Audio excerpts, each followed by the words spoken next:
Mi smo sa Draganom Markovićem Palmom, Jedinstvenom Srbijom, još odavno dogovorili zajednički nastup na parlamentarnim izborima,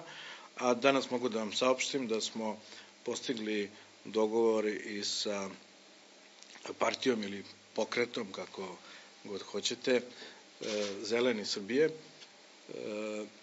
o zajedničkom nastupu na parlamentarnim i svim drugim izborima. Kad kažem svim drugim, mislim na pokrajinske i lokalne izbore. Tema kojom se oni bave je veoma važna za svakog običnog čoveka u Srbiji, ali ono što je nas rukovodilo u svemu tome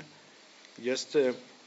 bliskost naših političkih programa, naših ideologija i pokreta, što se vidi i iz ovakvih sličnih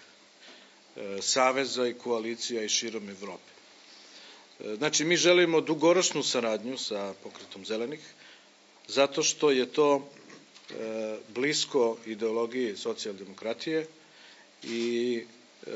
to su sve životne teme koje interesuju običnog čoveka. Mi smo se u tom smislu veoma lako dogovorili i ovde nije reč sada o raspodeli mandata kao problemu ili ne znam bilo kakvim direktorskim funkcijama,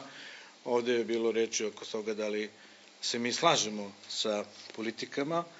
i tu postoji kompatibilnost i to znači da će naša izborna lista na izborima, parlamentarnim izborima biti